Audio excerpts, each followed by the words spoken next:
let's talk about Kyle Shanahan first. Let's just get this out of the way. He was very critical of it. We haven't spoken since this game, so this is a little bit old, but he was very critical of his players after the game.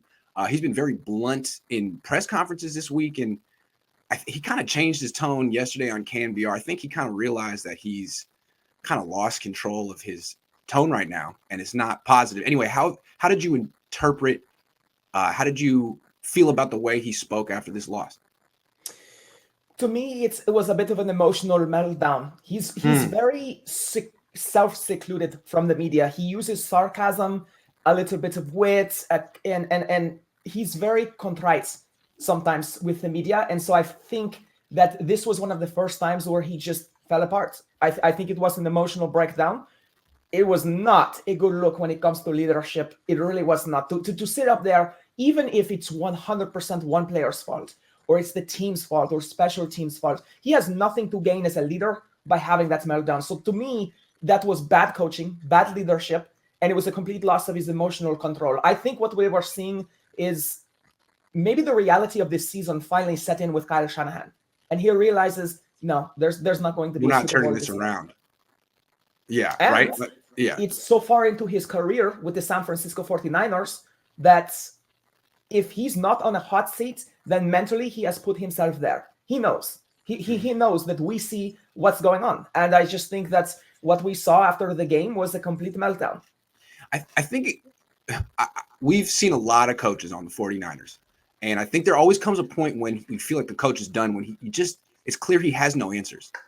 The same issues pop up, the same questions get asked, and he doesn't have answers. Like for Mike Singletary, he became a joke when you knew after every loss he was going to say, I got to watch this film. It was a mantra. Everyone made fun of him. He's going to say it. Oh, he said it again. I remember that. Right. It was like, oh, here we go. Okay, he's got to watch the film because he's definitely going to find out what's going wrong when he watches the film. With Kyle, I think right now it's, well, we just got to execute. Every time they lose, it's, well, we didn't execute. Well, we got to execute better. Like, we get it. We know you didn't execute well. You haven't been executing well, particularly for the last 5 years. Are you the guy to get him to execute, or is someone else the guy to get him to execute? Because that's just such a lame, hollow excuse at this point. That's a really good point you make. Whenever a leader or a coach or a teacher says that my players, my students, my people need to execute more, that's actually bald-faced saying it's my fault. Whether he realizes it or not, I can't get the results.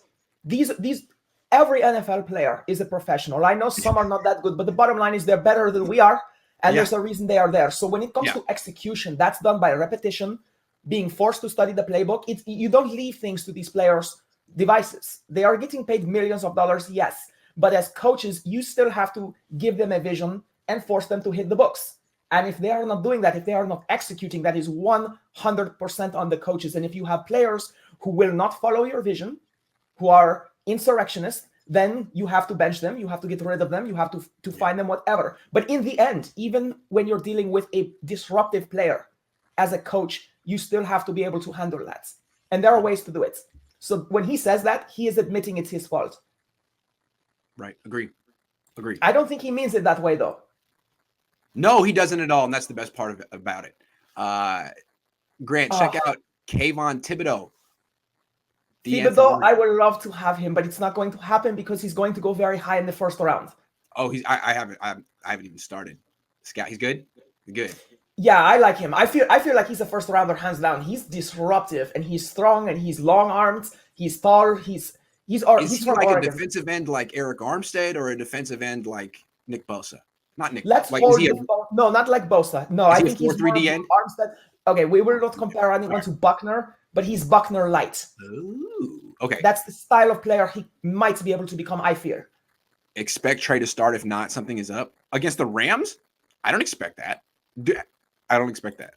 Especially against the Rams, I don't think he will start because of Garoppolo and Kyle Shanahan's success against McVay. Good point.